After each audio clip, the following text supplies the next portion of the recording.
welcome back to He Says, She Says, God Says, the podcast where God is at the centre of marriage. Hello, Benjamin. Hello, Emily. How art thou today? Cold. It's the middle of winter here in Adelaide. We're not loving it. No, we're not. We're not really winter people, are we? Unless there's snow and snowboards involved. Then we're winter people. Anyway, enough of that. We are today talking with a couple, young in spirit, but very experienced in age. They've been married for over 64 years, John and Hetty, and it really is a really fascinating insight into what 64 years worth of marriage looks like. Yes. I wonder what we'll look like after 64 years of marriage. Do you think we will have their spirited and fun-loving nature towards each other like they do? I sure hope so. Yeah. They are a very, very cute couple. They're gorgeous. And when we see them on a Sunday, you can just tell they're totally in love with each other still after 64 years. And I was just dying to talk to them about how they kept that spark alive for 64 years. So it's a pretty interesting tale.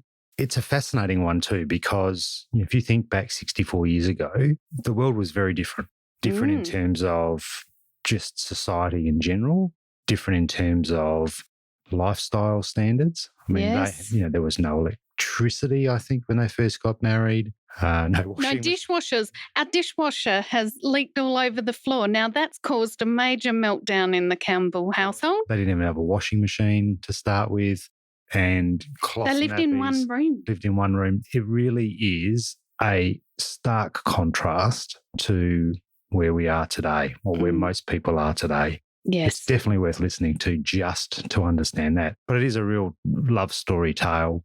Oh, yes. I love it a lot. I think this will challenge some people in John and Hetty's thinking about roles and responsibilities. Yes. But it works for them. It does work for them. And clearly it would have changed over the years. That was his thought. And he does acknowledge that things are a little bit different now. So he does see that. And it's really cute. But I want everyone to listen out for the mushroom soup incident. The mushroom soup incident. Yeah, that was one that challenged me for sure. But it is a fascinating insight into life, love and marriage over more than 6 decades. Yeah. This does go a little longer than our normal episode. We did actually end up splitting it into 2, but the part that we split off was more about their relationship with God and the miracles. So we've put that on the Revival on the Air Today podcast. And this part is really just about their relationship and their marriage. So stay tuned. If you can't sit and listen to the whole thing in one sitting, hit the pause button and come back, because it is a story well worth listening right to the very end. Absolutely. Over to John and Hetty.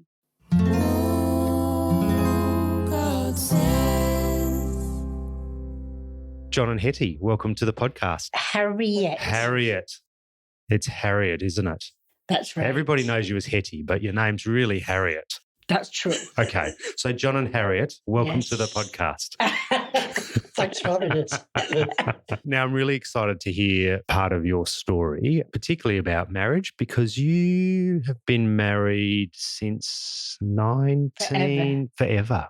Since 1955, I think you said? 55. It would be 54 when I first met her. So what does that make it? 64 years. Is it 64 years? Or more, yeah. Yeah. 64 a long years. time.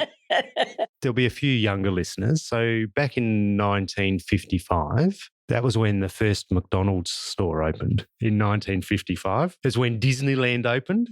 That's a long time ago. That is. And there was no televisions in them days. No televisions. And wireless sets when we was young, they was run on batteries and accumulators. And it was when the first Guinness Book of Records was printed. You could be in that, I think. Yeah, but you think about it, yeah. And you've recently celebrated your 90th birthday, haven't you, John? The 90th, yeah. 90th. I was born in the roaring 20s. Yeah. And I don't know how old I am. We won't talk. No one ever should reveal a lady's age. And And in those days, when I was a kid, we had no electricity in the houses. It was all gas mantles. Yeah. And the kids today, with the computers and all the electrical things that they use, I don't know how they would get on. It's a different world, isn't it? But Oh, we used to play what they called games. And children in my days were learnt to grow up. You was a child, then you became a youth, then you left school, you started working, you became a man. Yeah. And you got your long trousers then. You got your long trousers. Yes, yes. Helps prove you was a man. So where did you two meet? We worked together. Do you work together? Okay. Yes. Yeah. And He came out of the forces and he got a job at the same place where I'd worked for a long time. Okay. And how old were you both then? Ooh, old. It would have been, no, No. you'd have been about 18, I think.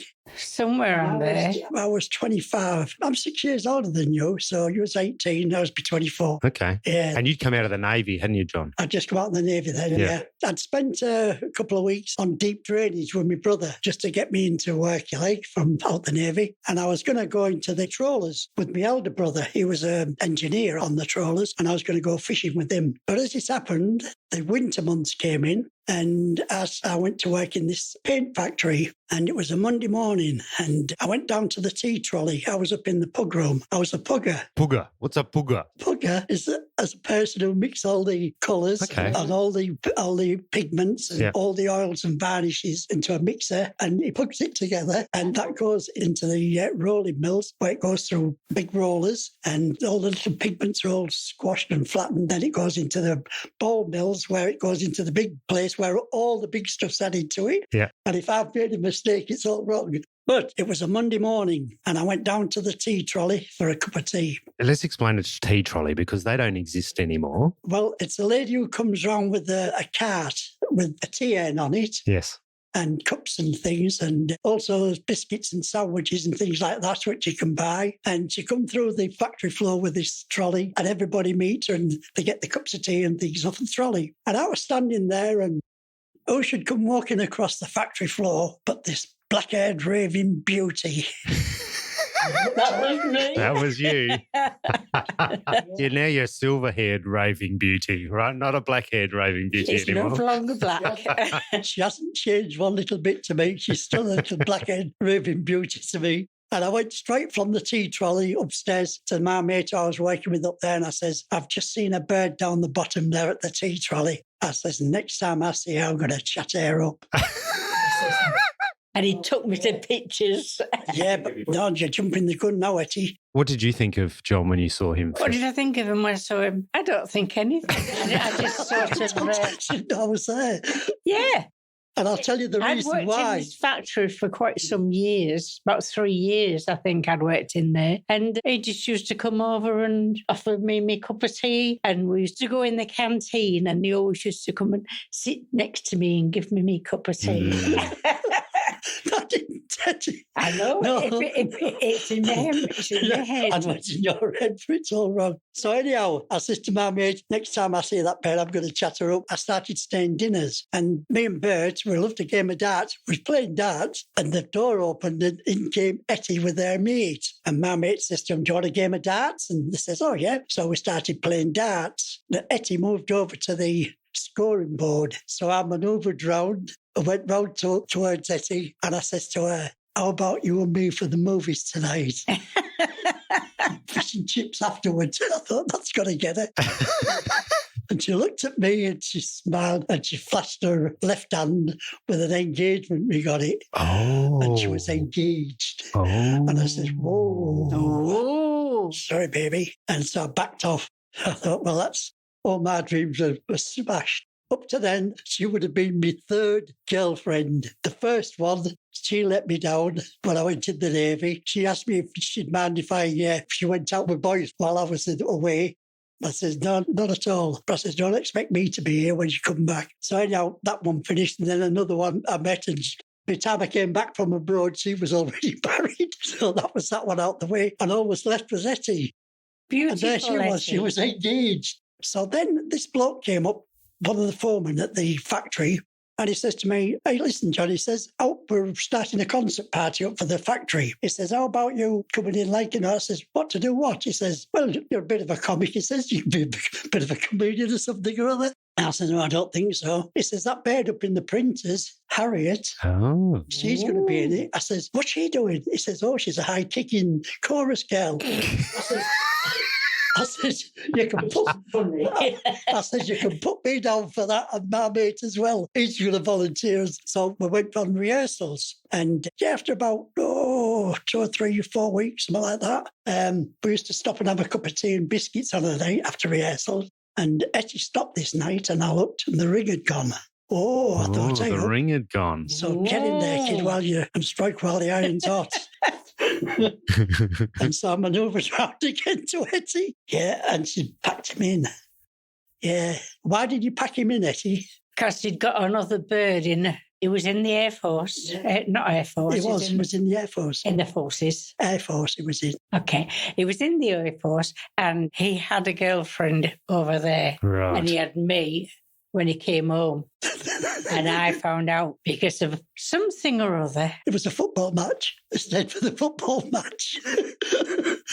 Anyway, I packed him in. You don't go with me and go with somebody else. Because at that particular time, he was in a different city. London. He was down stationed in London. Yeah. That wasn't his hometown, but it's where he was stationed. Yeah. Yeah. And he used to come home and he used to rule the roost. He used to say, oh, no, he says, we're going to football today. And I said, no. I said, I don't want to go for it's a movie I want to see. I said, you're coming home. Oh, no, we're going football. And, he got up my nose because I didn't like football at all. Lucky for John, you don't like football. Yeah. No, I played rugby. Yeah. I only went once and it was terrible. So anyhow, I said to her, so how about the movies tonight then? And we went to see Trouble in Store. Trouble in Store, yeah. At the Dorchester, the posh cinema in Hull. Yes. And it was Norman Wisdom. Norman Wisdom, yes, that's right. Yeah. You've got a good memory, Joe. Oh, actually, I've never forgot anything you and I did. So you better be careful what I say. Else I'll tell you, we should listen to the music around the back of the club. Oh, yeah. Sweet But we music. never used to go in the clubs. No, of course we didn't. We no, just used we had better things to do than... We just used to go around the back and listen to them doing all the singing and that. Yeah. So how long did you date for before? Not very long. Not very long? No, I know. It's only a matter of about, I think 6 months. 20 years. 6 months, yeah. No. Your Arthur, he was going out to Singapore, wasn't he? Who's Arthur? My brother. Oh, your brother, right? Okay. Arthur was, Yep. yeah. Yes. He was the next one to Hetty. In those days, you had to register so many months before you actually got married. Right. And it was all sort of very spooky, wasn't it? Yeah, so we got a special license Yeah, out. you had to get, Took a special license out. Yeah. Yeah, and so Arthur was our best man at the wedding. Yeah. And our honeymoon was at the movies. We loved the pictures, we loved the movies in them days. Yeah. Everybody did. Yeah. There was no televisions in home, and it was a night out. Get that photograph. Oh, no, that one over there, John. That's me with our first eldest child. Oh, the one on the mantelpiece here. The one in the... Yeah, okay. Yeah. Well, that's forward a few years, isn't it?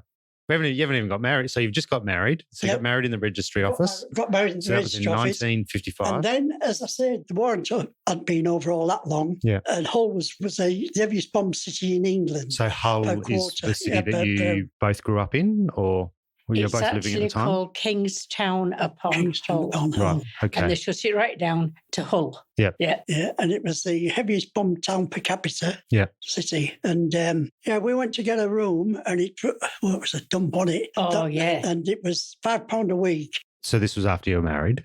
This is when you'd got married, and this is the place that you were moved into? Yeah. And was living at my mother's for a start off. Yeah. And then we went to get this room on Beverley Road, and it was downstairs, and we looked out the back window, and there's all that rubbish in the garden. Oh, there. yeah.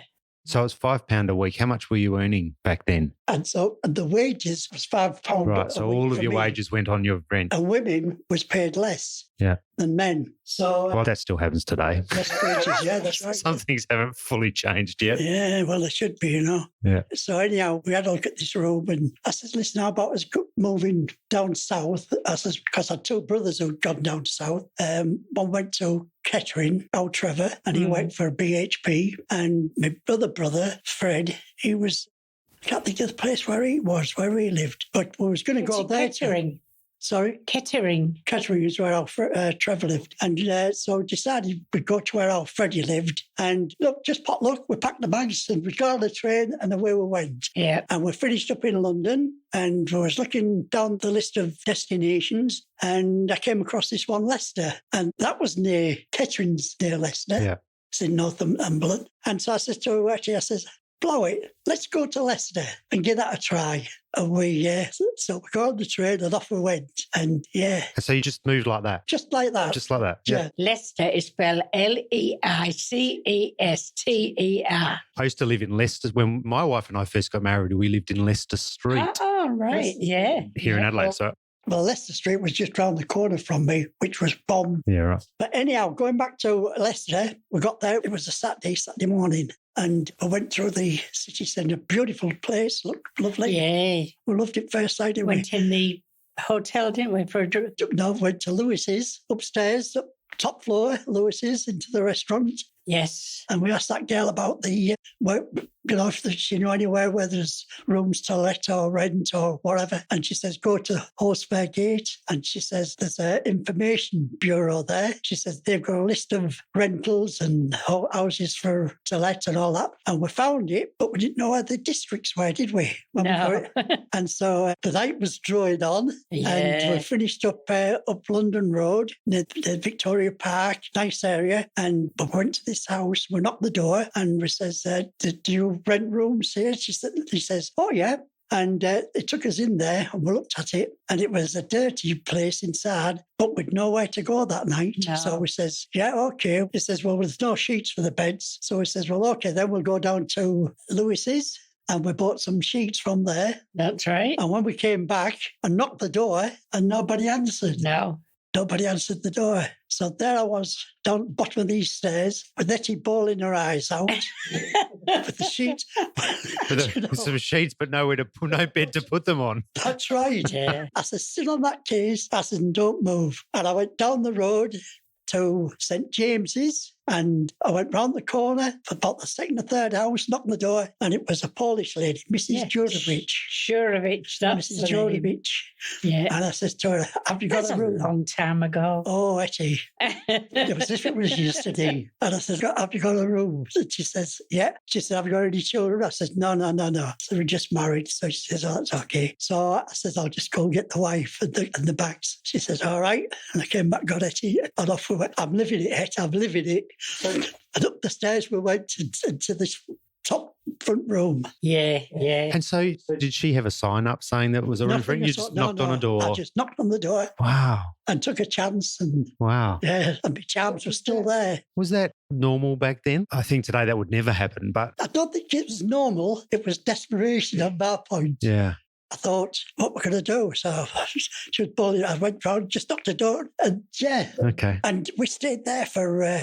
we went out for a walk on the next day, Sunday, and we had a walk around the city and we found the dole office where information centre. It's not the information, it's the dole office where you go to sign on. Right, yeah. And I went there on the Monday morning and the bloke gave me a pink slip to go to Lewis's, of all places, to see a Mr. Nobby Clark. And yeah, I went up there with 3 other lads. And it started us all on. It was an extension on Lewis's that was getting ready for Christmas. So that was a construction site, Construction, was it? yep. And next morning, when I turned up, I was the only one. The other 3. No one else came back. But he came back. Why didn't they come back? Well, it was too hard for him. It was a tough job, was it? Yeah. Yeah. And it was Nobby Clark. He was the general foreman of the site. And he was a bloke who liked his pound of flesh, for a day's work. And I had no problems with that. I imagine that was pretty common back then. I mean, yeah. People worked you pretty hard. That's right. I remember my grandfather telling me about, some of the work practices back then. No 40 hours a week. No. We used to work for anything from 60 to 70 a week. Wow, okay. Overtime, Yeah. And that's what got us on our feet. The overtime hours. The overtime hours. Okay. And it got us a bit of money in the bank. And we had no problems, me and Hetty. If we had problems, we solved them together. I used to punch him on the nose. No, I didn't. So talk to me about solving problems. That was the things that kept us together. Yeah. Was solving the problems with no mothers or fathers to turn to, or brothers and sisters. We was on our own. Yeah. And we used to sit down and we'd talk about it. And I came home from work one day and she says, "You're going to get on to me for this." I says, "For what?" She says, "I've bought a carpet." I said, "A carpet?" She says, "Yeah." She brought this carpet out and she says, It was a rug. It was a rug. It was a rug. And she says, I said, "How much is that then?" She says, "It's going to cost you $1.06 a week, was it?" Something like that. It was on the HP. Yeah, higher purchase. Okay. Yeah. Ooh. And so it's going to cost you $1.06 a week. And how much was 1 and 6 a week in terms of what you were earning? Well, I should say about 15 cents, something like that. Yeah, maybe not that much, maybe 10 cents. One was a shilling, which was 12 pence. 12 pence. And 1 and 6 was sixpence. Yeah. So that's how much it cost. So not a lot of money. Not a lot of money, no. It was then. Yeah. And so I said to her, "Well, do you like the rug?" So she says, "Yes." And Mr. Adams was the bloke. Oh. Yeah, Mr. Adams, he was the bloke who sold you whip. Yep. And we kept him right up to the day we left Leicester and came out to Australia. How many years was that? 14. 14 years. 14 we had Mr. years we had him. Adams. And he was a great bloke, wasn't he, Mr. Yeah. Adams? And we bought little things that we could afford at the time. So talk to me how important communication in your marriage. Oh, communication. Listen, people today, they don't know how to talk to each other. They've got these telephone. We don't have them. We don't need a telephone to ring Hetty up to see where she is in the store and all that lot. I know where she is. She's alongside of me. We're together. We've always been together. If we've ever wanted anything, then we've always talked about it. I said to her about getting engaged when I first met her. Yeah. And she says to me, "I don't want an engagement ring. I've had one of them." And they didn't work out very well. That's right. And so I says, "Not with me." She says, "No." She says, in your case, she says, "I'll have a washing machine." I says, Yes. "What?" She said, "I'll have a washing machine." Yeah. Instead of an engagement ring. She said, that was Hetty. Yeah. And that's what I loved about her. That was me. And so she got a washing machine. In the And end. she was happy and you were happy Yeah. because you communicated about what you wanted. But you see, this is another thing. When I'm jumping ahead now, but it's when we got the kids and I used to come home and I used to wring the nappies out for you. Yes. We used to have cotton Now, nappies. these are cloth nappies back then. Not these throwaway things, that you had to wash them out. But Hetty used to put a sheet of paper in and where it used to catch and then she used to just dip it into the toilet, didn't you? And Oh, so it was like a nappy liner. it was a nappy Yeah, liner. okay. Yeah. Yes. Yeah. Yeah. And so she says, "Look, you're wringing the nappies out too much. You're twisting the cottons." Yeah. So she says, "Can you buy me a wringer?" So I says, "Give me a couple of weeks and you'll have your washing machine." Yeah. And so a couple of weeks she waited. Yeah. And so a ring back then was a roll, like two rollers, wasn't it? Yes. It was a power glide. They called it the power glide. Yeah. And what it was two rollers. Two rollers. And it was a washing basin with the old thing that went Yes. twist round. And at the floor, there was a pedal. And when you put your foot on the pedal, the roller started to go around. Yes. And you'd feed the washing And you fed the garment or whatever it was. garments through. And then it'd squeeze the water out. Oh, yes. Yeah, and that was Yeah. a washing machine. Yeah, and she thought she was the kingpin with that, didn't you? Well, I was, because, yeah. But then that was when we got the house. It was getting the house that was our biggest problem. Oh, yes. It is for most. Because isn't it? I'm jumping again. What happened was the Jurowitches, every Friday night or Thursday, whatever it was, she used to go and pay Mrs. Jurowitch the rent. And Mrs. Jurowitch used to give her either a little packet of butter or a little packet of sugar, didn't she? She used to give this to you, Yeah, to you, Harriet. To Hetty, yeah. Every time she paid the rent, she used to give her a little. That was our landlady. That was the landlady, yeah, Mrs. Jurowitch. And yeah, that was good there. And then what happened was, it must have been there about 3 months or more, maybe, and she started being sick. So we found out that she was pregnant. So it was. You were pregnant. Yes. So it was morning sickness. Yeah. Morning sickness. And was that a surprise or were you? It was a shock. Nobody ever told me people had morning sickness every day for 6 months. But what happened was she kept on with this sickness, and I says, "Listen, doctors." So I took her to doctors, and she says, "And my eyes have gone a funny colour." He looked, and he says, "She got jaundice." So she had to go into hospital. Yeah, that was yellow jaundice. That was yellow jaundice, yeah. and went into hospital. And Mrs. Jurowicz thought that she was having a baby. Yes. And let you stop, she says, I stipulated that there was no babies. Yeah. On account of the other people, I says, yeah, well, that's all right. I said, but she hasn't got into have a baby. I says, she's got this yellow jaundice. So she says, she says, that's okay. She says, I just thought I'd remind you. I says, yeah, that's okay. So anyhow, it was coming towards the Christmas time as well. I says, well, I went out looking for somewhere, and there was a Scotch couple just lived across the road. And it was just a knock at the door, and I talked to him, "Are you all right, Jimmy?" The Scottish people. And I says about the wife being pregnant, and they says, "Oh, that'd be lovely. We've no weans of our own." She said, "You'll be welcome with a wee baby." He says, "We'd love it." So I says, so anyhow, after a week or so, we went across there to live there, didn't we, with them? Yeah. And it was good. But it was the top room again. So this was just a single room. Yep, just a single room. Yeah. And what, a shared bathrooms and all that sort of stuff? Yeah. Well, we had the run of the house there with the Scotch people. They didn't mind. Like us here now, we've got this big house, we've got a bedroom we don't use, we let it off to somebody else. Yeah. Well, that's what they used to do. Yeah, and just use the bathroom and everything, whatever. Yeah, and so it was coming towards Christmas time, and we was going on for Christmas, weren't we? And what happened was, it was Christmas time. Our John was born in the February, and by this time Hetty was big. Yeah. She had to go up these stairs to our room, and she got a bit unsteady on her feet with that. So we decided we'd go back home to home. Yes. And that's what we did. And we went to my mother's, and she was living in a prefabricated house then. Yeah. And there was houses that was put up during the war. There was prefabricated. There's only a 2-bedroom. They only supposed to last for 7 years. Yeah.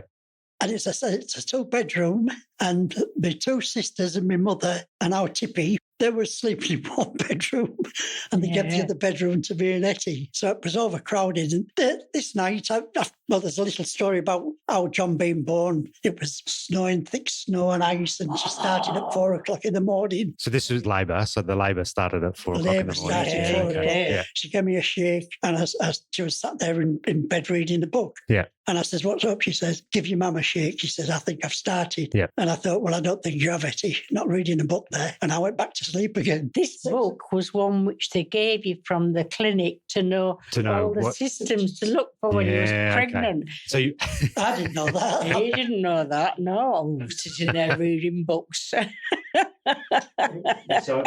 So it's snowing outside. I assume you didn't have a car. So she says, she gave me the ultimatum at 6 o'clock. Either you get your mum or I get her. Yeah. So I said, oh, okay there. So I got up. Mother got, she says, "You better go and ring the ambulance, John." So I had to go get my bike out through the thick snow. You pushed for half a mile up the road to the telephone box, because nobody has telephones in their houses in England, and very few. And I rang the ambulance up, and that came slushing and sliding, and they took Hetty out, and they put her in the back of the ambulance, and off it went, skidding down the road. The men weren't allowed to go in the ambulances. Right, so you weren't allowed to go. You had to stay. I went in. Oh, not to see a baby born and things like that, not them days. Yeah. And an ambulance in them days was just a thing with 2 seats in it. Right. That was all. Yeah. And a fella. And when they took off, the road was so icy, it just skidded straight across the road. And I went flying, and this man who was in there grabbed me and stopped me from falling on the floor. Thank you very much. She just got there in time to get in there, and our John was born. Yeah. And I went back to bed. Mum says to me, "You better go back to bed." Tug says, "Nothing you can do." And take hours. And I did. I went back to bed. I laid there 10 to 7. My stomach rolled over. Anyhow, when I got up at 9 o'clock, I was telling my mother this, and she says, "You think the baby's born, don't you?" I says, well, I says, it felt funny to me, I just felt that. So she says, "Look, the first baby sometime is 24 hours before they come." She says, "Put your mind at ease." She says, "Get on your bike, go down and give them a ring, see how she's going." Yeah. And I got on my bike and off I went. Down to the phone box again. Yes. Down with my pennies. Through the snow. Yep, with my pennies. Put my pennies in. And yep, mother and child's doing well. Born at 10 to 7 in the morning. Wow. Just when you thought. Just when you So thought. I thought my bike again round to Hetty's mother's, who lived a bit further on, and told her the good news and made arrangements for us to go and visit her in the afternoon. Yeah. And there he is, John. John, little John. How old's John now? 63, he's 63 now. Something like that, I'm not sure. Yeah. Wow. So you're a husband and a wife and a baby in a one-bedroom. Yeah, and so when Hetty went into the maternity hospital to have him, I was a bus conductor. Okay. Then. He used to go and collect the money for the bus fare. Yeah. And then when I went to visit her again, I was a bath grinder in a foundry. What's a bath grinder? Bath grinder. When they make the baths and they come out of the... Oh, these are all the cast iron baths. Yeah, cast iron baths, yeah. And then you cut all the rough edges off for the grinder. I was a bath grinder. I used to grind the edges off the rough edges. And so I had a bit of practice in knocking a few rough edges off of it while I was there. But she was a bit tougher than steel, was Hetty. Yeah. And then the next time I went to see her to bring her out, I was a disinfectant labourer who used to make disinfectant. So hang on, you had all these different jobs in the space of how long? All in the space of about more or less than a week, wasn't it? Let me tell you something too. I had this baby that all they did shove me in the ambulance. I'd got no hair comb, no nothing. They took me to the hospital. And this woman came around, she was the nurse, and she says, "Get your hair comb, you look a right mess." And I says, "I haven't got anything to comb it with." You know? But I'm having a baby. I don't need to. I need to have my hair combed to have a baby. I know that baby was born just as I got inside the hospital. Yeah. Well, mum, mother-in-law, we went down to see it, and they just fed the babies and put them down. And You never saw him again. you never saw them again. They'd take them off to the nursery, wouldn't they? And they'd stay there. Yeah. So anyhow, we was coming out and was walking across this roadway, and mother-in-law says to me, "That's where they keep the babies, in that room there." And it was quite a high window. So I ran and jumped and I grabbed the windowsill, and I was fitting well in them days. Yeah. Pulled myself up and looked through the window, and the nurse saw me and she says, "What's your name?" I says, "Erwin." And she picked this little red-headed screaming kid up and showed me, and I couldn't stop laughing. So I just laughed every time I thought about him. But what a difference that made. Gee, it's different today, isn't it? Yeah. It's different today. Yeah. Sorry? Can you remember how long you stayed in hospital for? Yeah, it was a week, wasn't it? It was a week or more. It could I have been can't 2 remember. weeks. Could have been 2 weeks. Let me just stop you for a second. I had a stroke and I lost lots of my memories. Yeah. So when John asked me what this was, I don't remember. It'd be about 2 weeks. Yeah, when he came out. Yeah. And then I was still a disinfectant labourer, disinfectant stuff, blah, blah, blah. And one night was laid in bed and that was talking to each other. We used to do a lot of that, talking to each other. And, she'd make me laugh, I'd make her laugh. But anyhow, she says, "I wonder how Nobby Clark's going on today." I said, "What do you mean?" She says, "I wonder if he started any new jobs lately, you know." So I says, "This is the bloke in Leicester." Yeah. So I says, "Oh, well, I'll drop him a line tomorrow and see how the land lies." Anyhow, I got a quick reply back from him. Nobby is saying they've just started this new job for Norwich Union, the big insurance company in Horsefairgate, where the information centre is. Yep. And so it just started. So that was on the Friday. I got the train. I went off. I got a place in Highfields, a room again in Highfields, and I sent you a telegram to come on the Sunday, and I met you there. Then I went down to the Norwich Union, Horsefair Street, waiting there for Nobby, and Nobby came waltzing down there. He stopped, he looked, and he see me, and he said, "Whoa," he says, "just thinking about you." Like, that was it. So how did you feel about moving around so much, Hetty? Did you like moving to different places all the time, or? Well, we didn't move all the time. It was just that people who knew you were having a baby didn't want babies in their place. Yeah. So they'd say, "Well, I'm sorry, but you've got to leave now." Yeah. So we had to go and live somewhere else. Yeah. Hetty, when I met her, the only place she'd been to was Blackpool Yeah. with the Wakes. Yeah. Yeah. And as for anywhere else in England, she'd never been anywhere. Yeah, No. okay. And so for us to go to London, like, whoa, That's a big thing. That's a big thing. Big change, yeah. And then, from London to Leicester, like, oh, yeah. But to me, it just water off a duck's back, I'd been here, there and everywhere.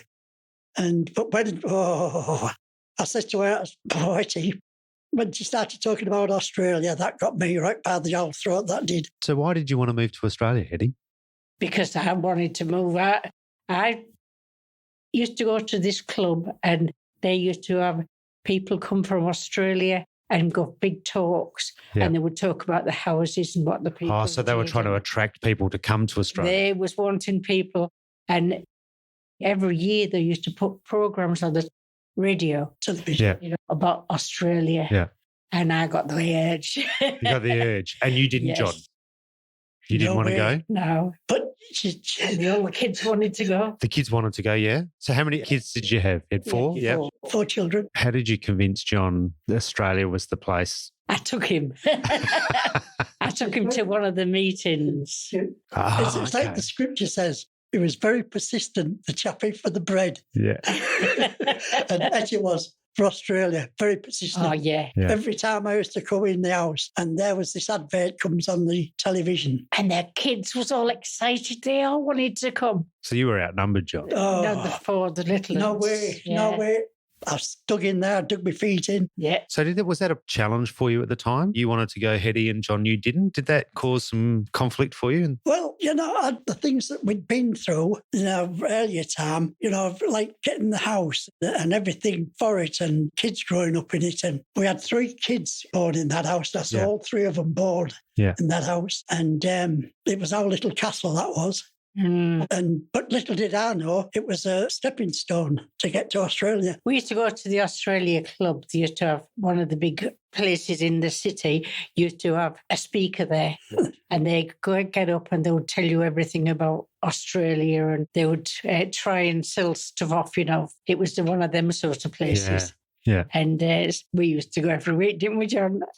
No, what really happened was I came home but she'd been at me for about 2 sessions on the television anyhow. And I came home this night and she says to me, will you take me to the pictures tonight? And I says, well, where do you want to go? So she says, the town hall. I says, town hall? She says, yes. I said, well, what's on there? She says, it's about Australia. Oh, that blooming place again.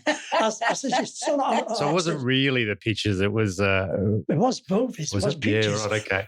I says, go on then. I'll take you. Get it out of your system. I got down there and it was packed. It was packed. The town hall.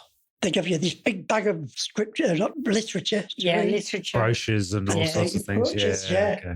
And then it started off with the bloke. He says, well, if it's any consolation to all you people standing at the back, and we turned round and the place was full. And he says, we've had to turn about 300 to 400 people away. Wow. Yeah. And I thought, well, Australia, there must be somebody in this place. Everybody here wanted to go there. It's not just Hetty. It's not just Hetty. Everyone wants to go. What's happening here then? And then all the kids wanted to go too. Yeah, I bet. Yeah, we listened to they did show you films, and they showed us Adelaide, and they showed us Johnny Martin's Christmas pageant, the sunshine and everything, and the front, there's Hetty, that could be.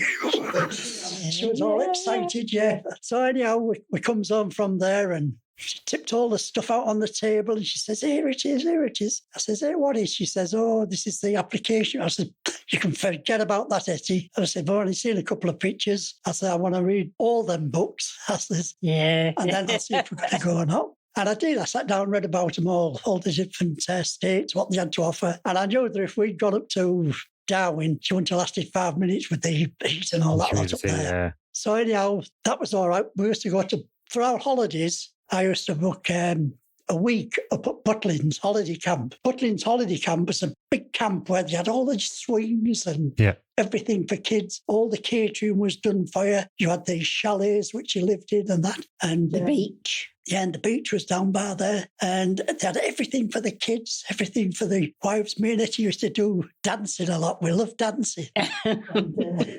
What's I going to tell you about that? And so every year we used to go there and it used to give Hetty a chance to have a holiday and myself. And anyhow, this year we went, little did we know it was our last year we was going to be there. Yeah. So how did you eventually come around, John, to... Well, I just ran out of answers.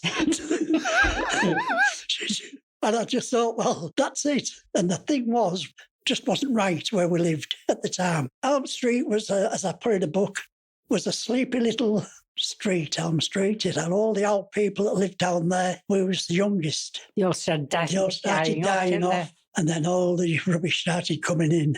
There was a prostitute who had the corner house with the red light on all day long. There was the... all the old people started dying. Yeah, and then you had a murder down there. A murder? A murder, yes. So the whole suburb had really changed. We were away that weekend. We was away that weekend, yeah. To my mother's. They came over our back wall and it was the Joker. They called him the Joker, and he knifed his some relation of his. Yeah. He died in Albert's arms, didn't he? Yeah. Mary's dad's arms. And luckily, we was away at my mother's that weekend. So the suburb had changed a lot. Oh, really? Yeah, really. Was that really, sort of the final catalyst for you to decide to move? Yeah.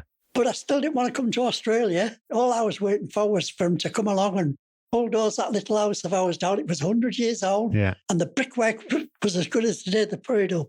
No cracks, nothing in it. It's good, solid house. And we'd knock the middle out of it. I'd put new windows in, new fireplaces, new everything. I'd plastered the kitchen up and put windows in, big windows. And it was our little dream home. And then, Australia. And then Australia. I says, Hetty, well, I've read all the books. I said, if we're going to go there, it's going to be Adelaide. And I got a job, didn't I? And so I said to her, and before we go to Australia, we're going to have X amount of dollars in the bank. Yeah. And we'd already got a bit of a bankroll going. Yeah. But Hetty had never worked. So you got a job before you went? Yes. Did you to get the money in the bank that John wanted before you left? Yes. Okay. I used to be working with all the old people, like I am now. Going back, Hetty, when we first got married, it was the man who went out to work and the woman stayed at home with the kids. Yeah. And that's how, like your mother, well, your father, he was an invalid out from the First World War. You know, my father, he went out to work. He was wounded during the First World War and all. My mother stayed at home with us kids. And that's where we brought our kids up. So, you know, mother stayed at home, father went out to work. But now the world's different now, isn't it? Yeah. Different. So was that unusual for you to go back to work then? Was that not common? Yeah, because she'd never worked. No. She never worked. She worked hard. She worked really hard, unpaid, and it was an unpaid job, that working hard looking after those kids. Yeah, that's right. Yep. You know, it was a job that she did, and it was a good job, and she did a real good job because I worked away from home for a lot of the times. Yeah, and the kids, they was brought up like we was brought up. Your pleases and your thank yous and your yeses and your no's. You know, your no was no, yes was yes, and you did as you was told. Little kids were made to be seen and not heard and all that sort of thing. They were sent to bed at a certain time and they went to bed. And also in our courting days, I had to open you home at 10 o'clock at night. Yeah. 10 o'clock, she was 18 then. Going on 19 then. And I had to have her home at 10 o'clock. So what year did you move to Australia? 1970. Yeah. So Hetty had gone back to work. You'd saved up enough money. What happened? No, that's going back to that, yeah. So I said to Hetty, we're going to have a certain amount of money in the bank. I said, so that we can go out there. If we don't like it, we've got enough money to get us back, and that's it. We start again. I agree. I wasn't a religious man. I was a sailor. I drank, I smoked, I swore, I did everything that you should do. But we never spoke about religion, did we, in the house between us? Hetty had her way, and she wanted the kids to go to Sunday school and all that lot, which she let them do, and she used to take them and that sort of thing. But we never spoke about it. But since I've come to the Lord, I've known from that day on that He's had His hand on us all the way through our marriage, because things that have happened really shouldn't have happened. And we've got there, didn't we? Yeah, only this last bit. But, you know, I've loved Hetty from the first day I met her. I tell her I love her nearly every day. I do, every day I tell her I love her. How important is that, do you think? How important? Is it to tell each other that you love each other every day? Look, I've never forgot what Hetty is. She's my wife. I love her. I've loved her from the start. Because I'm beautiful, John. Hetty, you've always been beautiful in my eyes. Hey, man. Yeah, I know. Yeah, there's just something about you that I just love. I always loved you, Hetty. Always. Have you? That's good anyway. I've always took her a cup of tea up in bed in the morning, and this is even when I was in England, and I used to go out at 6 in the morning, and I used to take her a cup of tea up in bed. I found out she never drank it, but I still used to take her a cup of tea up, and I still take her a cup of tea and sometimes 2 cups of tea in bed in the morning now.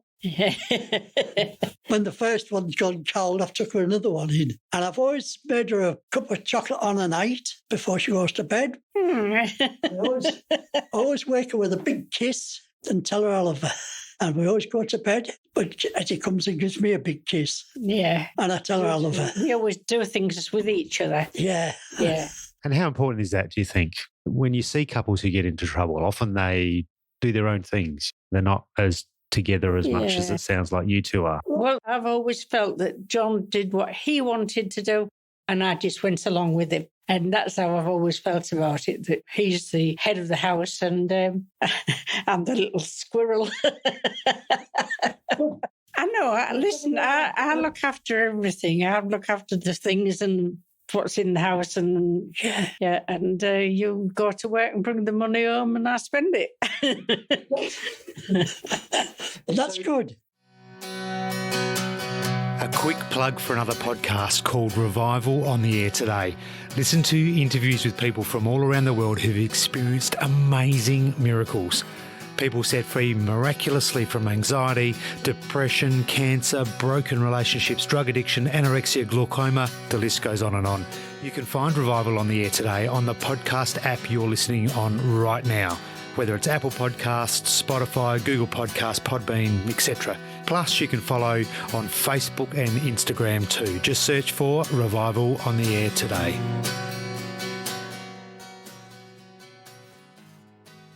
So how did you decide who did what in the house, or was it just... Yep. Well, it's always been the same. You shouldn't really say it, but the woman's place is in the kitchen. Saying that, I mean, Hetty did all the washing up, just got the kids to do it in the end, taught them how to do it. And she used to do all the cooking, all the baking, beautiful baker, cooking. The first meal she made me, well, it wasn't a meal. This is when we first went into Witches. Oh, okay, the lady. And I started work. Yep. And I started work for the first time. Yep. And I came home and Hetty brought me out a bowl of mushroom soup. I love mushrooms, mushroom soup.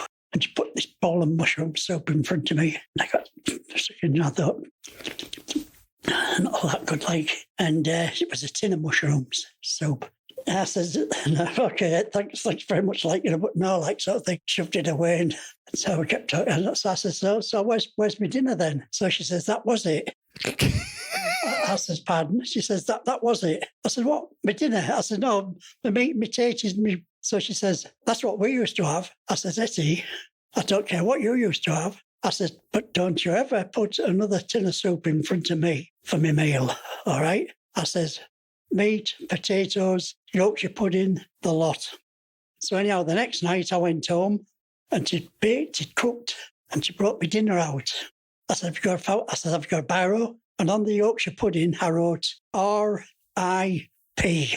Rest in peace. It was terrible. It was terrible. I said, did your mother ever teach it? She said, no, she didn't. So what did you think when John told you Yorkshire pudding was terrible? Well, we was both from a different sort of household. Yeah. See that picture up there? Yeah. That's me. Yeah. And John's, he had a father who died when he was only 5. Was he 5? No, 15. He's 14 when he died. And he was a kingpin, was his father.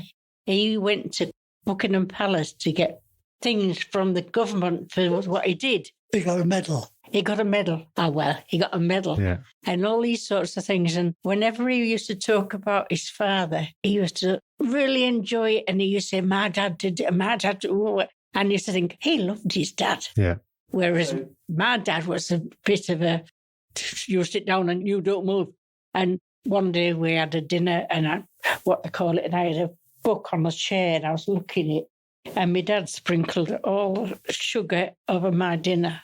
That was the sort of father I had.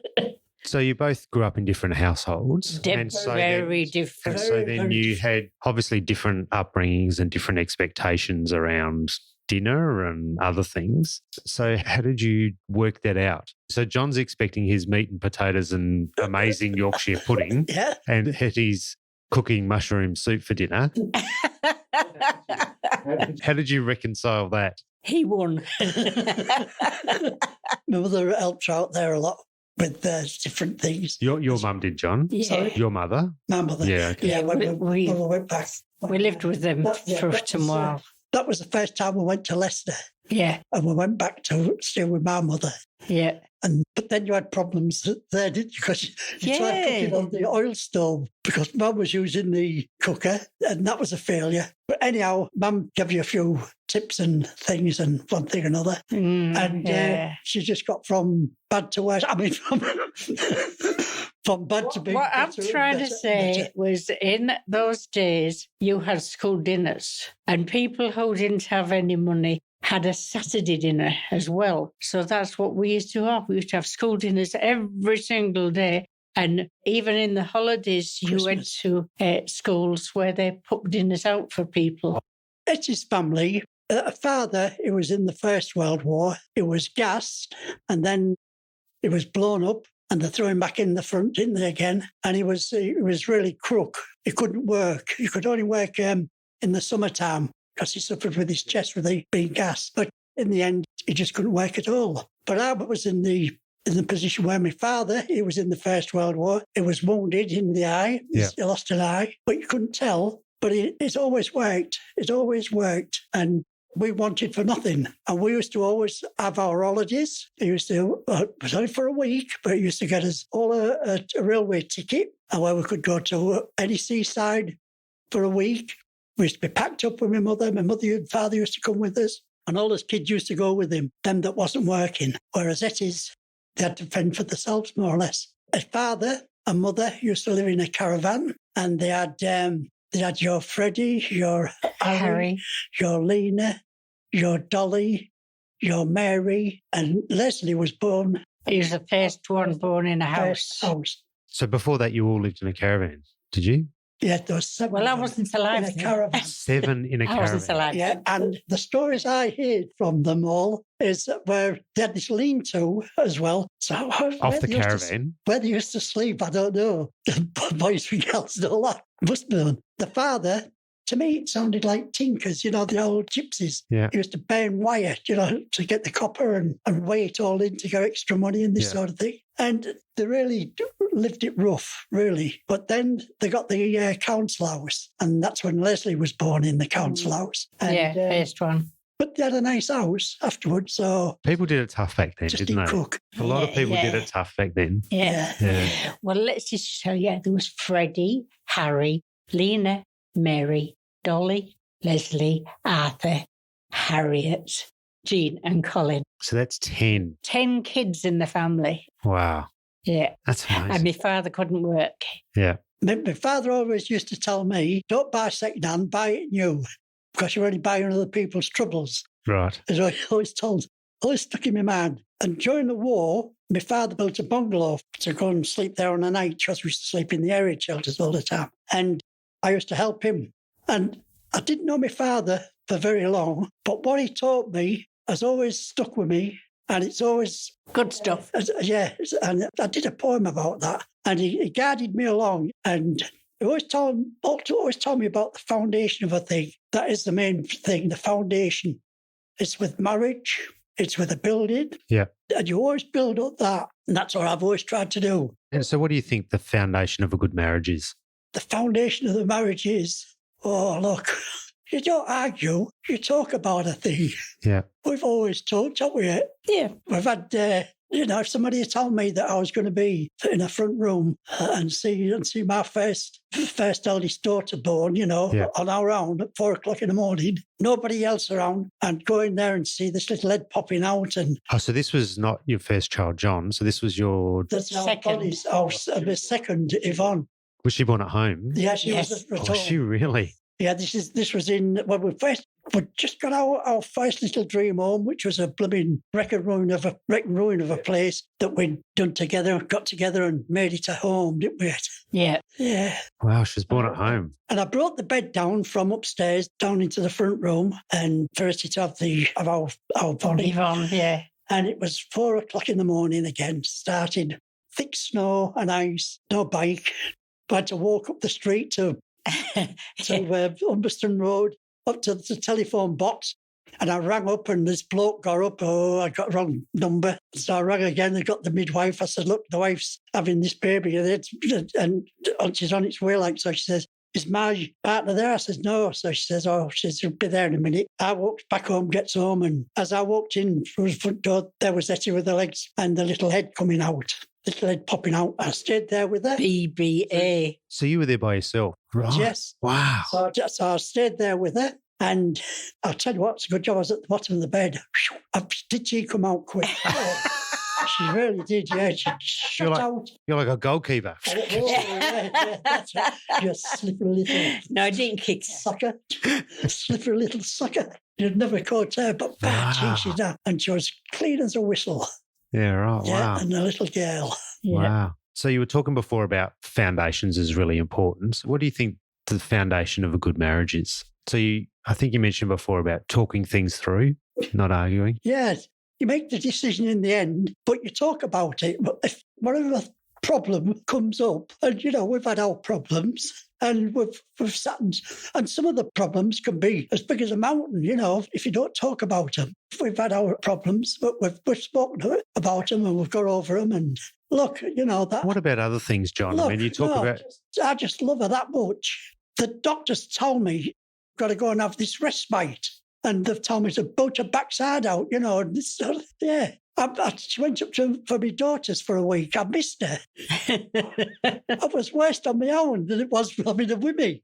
I just don't have the trouble in that with me because she's not trouble. It's a hard thing to explain. Love's a thing. So if you're giving a young couple advice, young couple who was just getting married, what would you tell them that they had to make sure that they did every day? Oh, to young couples, look, you've got to learn to crawl before you can walk. And, for young couples these days, you can't have a new car, you can't have a new house, you can't have new this, you can't have new that. You're heading for the rocks.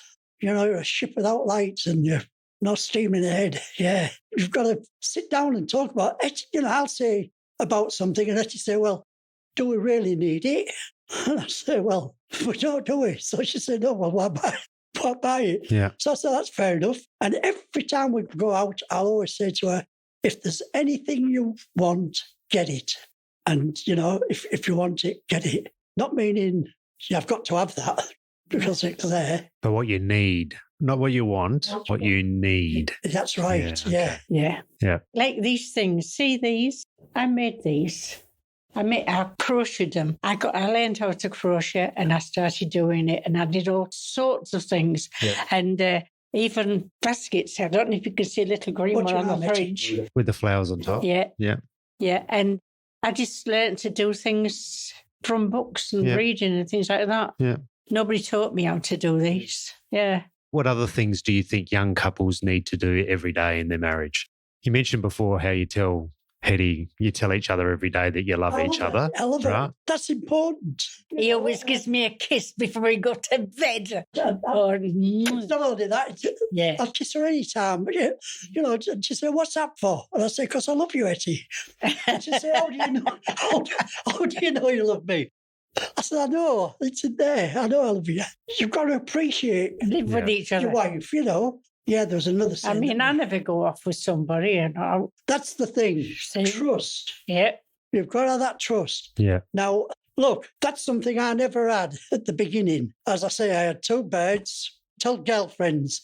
And the both this is before Hetty. Yep. And but when I met Hetty, I just knew it was just there. And for me to go away and work somewhere else, and leave her, then I knew that, she'd be true to me. She's that type of girl. Wow, that's amazing. Yeah. Wow, what a great story. Yeah. That's good. Well, thank you so both very much for spending some time talking about your amazing life and your amazing stories. That's only part of it. We could probably sit here all day and talk about. Yeah, that's right. We've had 64 years to cover from a marriage perspective. I imagine a lot's happened in 64 years. I know, but I'm only 25. Yeah. Oh, praise the Lord. Thank you so much. What a great episode. And it was definitely worth listening to the whole episode to hear their story. If you're married today or thinking about getting married, I challenge you not to aspire to be like John and Hetty. And after so many years, just to have that love for each other. I love the way that John, when he describes Hetty and when he describes meeting her and when he describes who she is today, you can just hear in his voice the absolute admiration and love that he has for her. It's so sweet. It's so sweet. It is. And I love how when he used to lead choruses, he'd blow kisses to Hetty from the stage. I like that. I love it too. Anyway, you've got a scripture for us? I do. When I was going through the editing process on the episode and listening to John and how lucky he thinks he is, it made me think of this scripture in Proverbs chapter 31 and verse 10 that says, "Who can find a virtuous woman? For her price is far above rubies. The heart of her husband doth safely trust in her, so that he will have no need of spoil. She will do him good and not evil all the days of her life. She seeketh wool and flax and worketh willingly with her hands." Further on it says, "She considereth a field and buy it. With the fruit of her hands she planted a vineyard. Strength and honour are her clothing, and she shall rejoice in time to come. She looketh well to the ways of her household, and eateth not the bread of idleness." It really does describe who Hetty is, doesn't it? It does. She's a legend. She is a legend. Yeah, just think, I planted a veggie patch and it's now dead. You might need to read Proverbs 31. I might. All right, that's enough silliness. Time for us to go. You can find all of the episodes on your favourite podcast app or on the website he says, she says, godsays.com. Social media included, Insta, Facebook, Twitter, all of those. Everywhere. Until next time, he says, She says. God says. Are you recording now? Yep. Oh. But see, I'll take all of that out, right? That'll all disappear. I can say you used to take me out. Yeah, that's right. You used to take me out. You two kissing and smooching across the table. That's why she sits there watching, falling over. Okay. G'day, Ben, g'day, Ben, g'day, Ben. Testing, testing, testing. 1, 2, 3, 4, 5, 5, 4, 3, 2, 1. Test You've done this before, haven't you? In the Navy. Test, test, test. Test. What were you testing in the Navy? Really? Well, that was the intercom all the way through the ship. Yeah. Before they used to go off, they said, testing, testing. Yeah.